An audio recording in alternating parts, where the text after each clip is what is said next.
Deputy postmaster general Pramathanath মহাশয়ও গেছিলেন আমার কাছে। আসলে উনি প্রায় যান আর আমাকে বলেন। শুনতে শুনতে আমার কেমন যেন একটা ঘোর লেগে গেছিল, তাই আজ গেছিলাম ওনার সঙ্গে। কার কাছে গেছিলেন? শাহবাগের মার কাছে। শাহবাগের মা? তিনি আবার কে?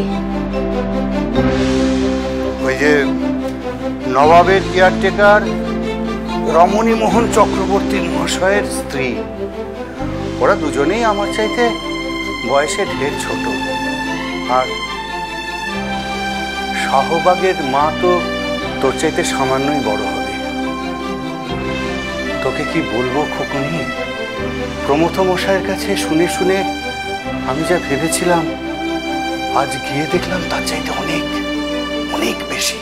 বাবা, তুমি একজন retired civil surgeon, doctor Shashanka Mohan Mukhopadhyay. তুমি কি সেটা ভুলে গেছো? মা মারা যাওয়ার পর তুমি ডাক্তারি ছেড়ে দিয়েছো, সবকিছুই ছেড়ে দিয়েছো। নিজের মধ্যে কেমন যেন তন্ময় হয়ে থাকো। কথামৃত পড়ো, চৈতন্য চরিতামৃত পড়ো, চৈতন্য ভগবত পড়ো, ঘরে বসে পড়ো, ঠিক আছে, কিন্তু এই শরীর নিয়ে এই বয়সে টিকাটুলির বাড়ির থেকে শাহবাগে গেলে কোনো এক মায়ের সাথে দেখা করতে? তোকে কি বলবো রে খুকুনি, শাহবাগের মাকে না দেখলে আমার বিশ্বাস হতো না।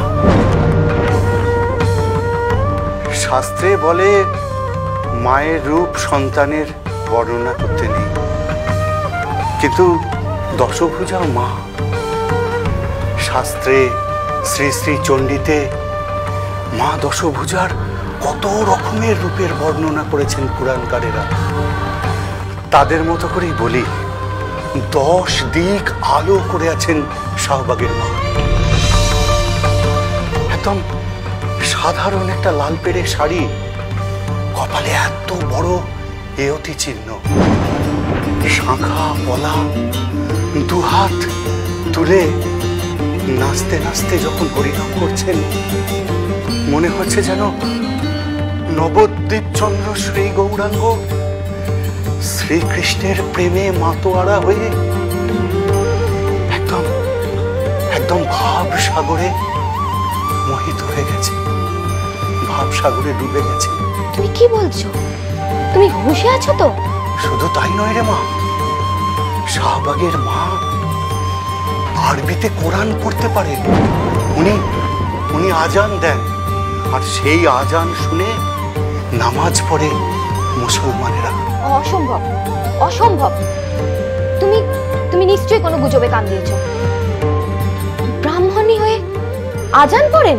শাহবাগের মায়ের কাছে হরিনাম কীর্তন শুনতে, ওনার শ্রীমুখের অমৃত কথা শুনতে অনেক হিন্দু ভক্ত যেমন আসেন, তেমন দলে দলে মুসলিম ভক্তরাও আসেন রে। শাহবাগের মা যখন আজান দেন তখন তারা নামাজ পড়ে। সবচেয়ে আশ্চর্যের কি জানিস, শাহবাগের মা যখন কীর্তন করেন তার যে সঙ্গত করে যারা, তারা নাকি 5 ওয়াক্ত নামাজ পড়ে। তো যদি বিশ্বাস না হয় তুই নিজেকে একবার দেখে আয়। শাহবাগ তো আমাদের এখান থেকে খুব একটা দূরে না, তাছাড়া আমাদের তো ঘোড়ার গাড়িও আছে। তুই একবার যা না মা, যা গিয়ে নিজের চোখে দেখে আয়, তাহলে তোর বিশ্বাস হবে। বাবা, তুমি খুব ভালো করেই জানো এসব ভেক ধরা সাধু সন্ত সাধিকাদের ওপর আমার মোটেই বিশ্বাস নেই। শ্রী শ্রী আনন্দময়ী সোম থেকে শনি সন্ধ্যে 6:30 আকাশ 8-এ।